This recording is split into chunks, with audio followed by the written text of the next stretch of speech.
अस्सलाम वालेकुम to all of you. मेरा नाम हुमायरा जान है और मैं डिस्ट्रिक्ट गांदरबल से हूँ। मैं एक रैपर हूँ बाय प्रोफ़ेशन और मेरा स्टेज नेम है एटएमआर।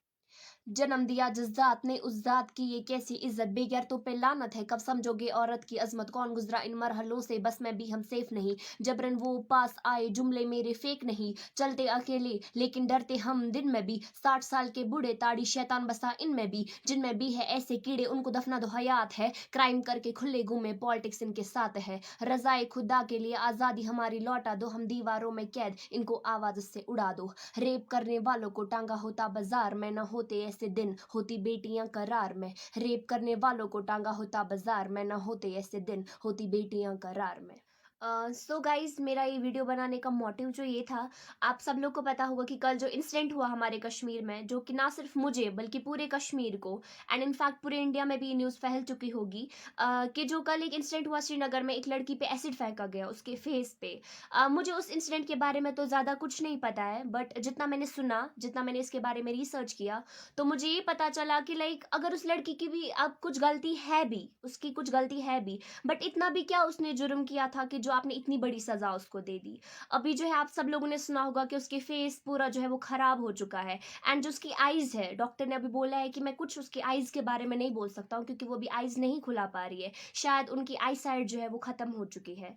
तो ऐसा आपने क्यों किया? मैं ये एक सवाल करती हूँ अपने पूरे कश्मीर से। हमारा कश्मीर जो है जन्नत-ए बेनज़ीर माना जाता है, बेहेश्त है एक किस्म की, और यहाँ पे जो है यह इस वना पिरवर, बट अब ऐसा यहाँ पे कुछ भी नहीं रहा है। तो मैं हर एक से गुज़ारिश करना चाहती हूँ and in fact it's my question to everyone कि ऐसा क्यों? इस क्यों का जवाब मुझे चाहिए। और जैसा कि मैंने सुना कि वो 3 बहनें हैं, हम भी 3 बहनें हैं, और ये जब मैंने सुना ना, सो आई वाज़ एक्सट्रीमली शॉक्ड इस इंसिडेंट के बारे में सुन के। हम भी 3 बहनें हैं, मेरा बहुत जो है खून खोल रहा है अभी। मैं चाहती हूँ कि मैं इस चीज़ के लिए लड़ूँ, कुछ करूँ, बट अनफॉर्च्युनेटली मैं उतना कुछ तो नहीं कर सकती, बट मैंने ये रैपिंग का फ़ील्ड ही इसलिए चूज़ किया ताकि मैं अपनी बात जो है समाज के सामने रख सकूँ। अब ये सोशल मीडिया है मेरे पास और कुछ नहीं है मेरे पास जस्ट सोशल मीडिया है। आई जस्ट वांट कि मेरी मैसेज जितने लोगों के पास जाएगी और अगर इस मैसेज की वज़ह से कोई इंसान सुधर जाता है, मेरे लिए बहुत हो जाएगा। मैं इस चीज़ से इसलिए फ़ैमिलियर हूँ क्योंकि मेरी लाइफ़ में ऐसा इंसिडेंट हुआ है। मेरी खुद की फ़ैमिली में जो मेरी मासी थी, उनका मर्डर किया गया in in the case of dowry. Dowry के केस में जो है उनका मर्डर किया गया। आप शायद उस वाक़ये से फ़ैमिलियर भी होंगे।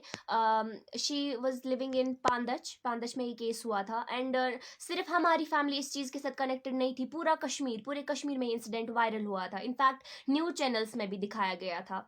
तो मैं क्या चाहती हूँ कि लाइक ऐसे सब कुछ ना हो, और एक बार डावरी लेके भी सेकंड टाइम उन्होंने डावरी की डिमांड की और फिर मेरी मासी का मर्डर कर दिया। और अब जो उनकी 2 बेटियाँ हैं, वो बहुत छोटी है और उनको अभी जो है मेरे नानी-हाल वाले पाल रहे हैं। तो मतलब ये कैसा, मतलब कैसा रूल कैसा बनाया आप लोगों ने? पहले आप खुद डॉवरी माँगते हो, फिर आधी औरतें क्या करती हैं, वो टेंशन में आके, डिप्रेशन में आके खुद को खुद ही कत्ल करती है, वो सुसाइड करती हैं खुद, ताकि उनके मॉम-डैड पे, उनके माँ-बाप पे इस चीज़ की असर ना पड़े। और अब क्या हो रहा है कि कोई मॉम-डैड ऐसे होते हैं, कोई माँ-बाप ऐसे होते हैं जो एक्सपेंसेस नहीं कर पाते शादी के, वो ये, एंड इनफैक्ट आई थिंक आजकल की लड़कियां भी ऐसी बन गई है कि वो शादी ही नहीं करना चाहती है डॉवरी की वजह से। एंड अगर कोई जैसे जिस लड़की की शादी हो गई, अब जो उसका हस्बैंड है, उसको चाहिए, अगर उसके घर वाले, उसकी माँ, उसका बाप या बहन उसकी वाइफ को तंग कर रहे हैं, उसका सपोर्ट नहीं कर रहे हैं, तो जो है उसके हस्बैंड को उसका स्टैंड लेना चाहिए, अपने घर वालों को समझाना चाहिए कि इसके साथ ऐसा मत करो, डॉवरी कुछ नहीं है, डॉवरी मत लो प्लीज, उसको समझाना चाहिए। बट आप सब लोग जो है पढ़े लिखे हैं, बट मुझे ऐसा कुछ नहीं लगता है दैट यू आर एजुकेटेड। मुझे ऐसा लग रहा है कि you are just degree holders and nothing. आप कुछ नहीं हो, आपके हाथ में जस्ट एक पेज है जिसपे लिखा है कि आपने पढ़ा है, आप डिग्री होल्डर्स हो, बस, और कुछ भी नहीं हो आप लोग। आपको समझ नहीं है चीजों की, तो क्या पढ़ा आपने? पढ़ाई का मतलब ये नहीं होता है कि you will apply for job, आपको पैसा मिलेगा।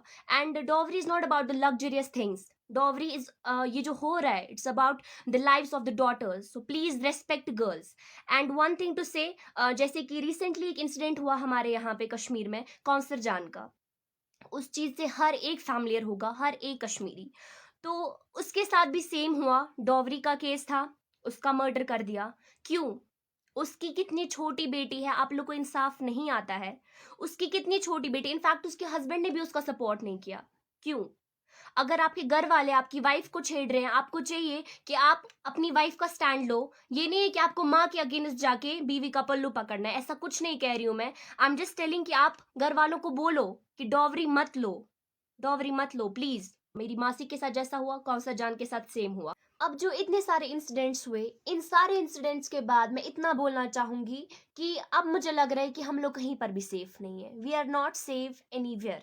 जैसे पहले होता था, हम लोग अपने घर वालों को बोलते थे हम बाहर पढ़ने जाएंगे, या लड़का या लड़की कोई भी बोलता था घर वालों को कि हम बाहर पढ़ने जाएंगे। घर वाले क्या बोलते थे, ना मगस नेबर पढ़ने, बाहर पढ़ने मत जाओ। क्यों नहीं जाओ? क्योंकि बाहर सेफ नहीं है। अब हम अपने कश्मीर में अपने घर में सेफ फील नहीं कर रहे हैं। हम लोग बसेस में इनसिक्योर है, हम लोग गाड़ियों में, हम लोग रोड्स पे, स्कूल्स में, कॉलेज में, कोचिंग्स पे हम लोग सिक्योर फील नहीं करते हैं। तो कैसे उम्मत रसूल, अपने आप को उम्मत रसूल कहते हुए शर्म खाओ?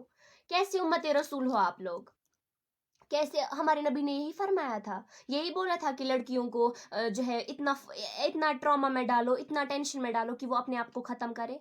तो कैसे उम्मत रसूल हो आप अगर आप एक लड़की की इज्जत नहीं कर सकते? तो मैं ये नहीं कह रही हूँ, मैं ब्लेम नहीं कर रही हूँ तमाम कश्मीरियों को, मैं तमाम कश्मीरी बॉयज को नहीं कर रही हूँ। कुछ सारे कल्प्रिट्स नहीं होते, कुछ है। तो जो कल्प्रिट्स है, मुझे उनके साथ कोई वास्ता नहीं है, मैं जस्ट उनको सजा दिलाना चाहती हूँ। उनको, जो हमारी कश्मीरी बहन के साथ ऐसा इंसिडेंट हुआ, कल को हमारे साथ होगा। मैं अपनी दो बहनों की बात नहीं कर रही, या मैं खुद की बात नहीं कर रही हूँ, मेरी कश्मीरी बहनें, जितनी भी मेरी कश्मीर में बाकी बहनें, उनके साथ कल को ऐसा होगा। क्या गारंटी है ऐसा हमारे साथ नहीं हो सकता है? तो अब जो बुजदिल है, कल्प्रिट्स है, उनको छोड़ के मैं अपने भाइयों से ये रिक्वेस्ट करती हूँ कि प्लीज आपकी कश्मीरी बहनों को आपकी जरूरत है, मुझे आपकी जरूरत है। और प्लीज अगर आप लोग ये मैसेज मेरा देख रहे हो तो प्लीज हमें सपोर्ट कीजिए, ताकि जो ये हो रहा है, ये इंसिडेंट हुआ और जो आज तक के डॉरी वगैरह के केसेस हो रहे हैं, ये दोबारा किसी और के साथ ना हो। तो जो कल ये विट्रियल अटैक हुआ, एसिड अटैक हुआ, तो जिस बहन के साथ ये हुआ, तो जब मैंने इस इंसिडेंट के बारे में सुना कल शाम को, तो मैंने कुछ लिखना स्टार्ट किया। जैसे मैंने बहुत पहले बोला कि मैं एक रैपर हूँ, तो मैंने इस चीज़ के बारे में जो है लिखना स्टार्ट किया। या जैसे कौसर जान, वो भी मेरी बहन थी, तो उसका इंसिडेंट भी सुन के मैंने उस पर भी लिखा। या मेरी मासी, या काफ़ी सारी कश्मीर में ऐसी भी होंगी जो सफ़र कर रही हैं अभी, बट किसी को नहीं बोल रही हैं, ताकि उनके पेरेंट्स को कोई दिक्कत ना आए आगे जाके।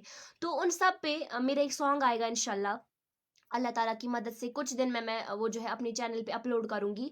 और वो जस्ट एक ट्रिब्यूट है इन सारी लड़कियों के लिए। और नाउ एट लास्ट मैं इतना बोलना चाहूंगी that as per Quran is concerned, we are the mothers of the mankind. So please respect every woman and hang the culprits and do justice for the victim.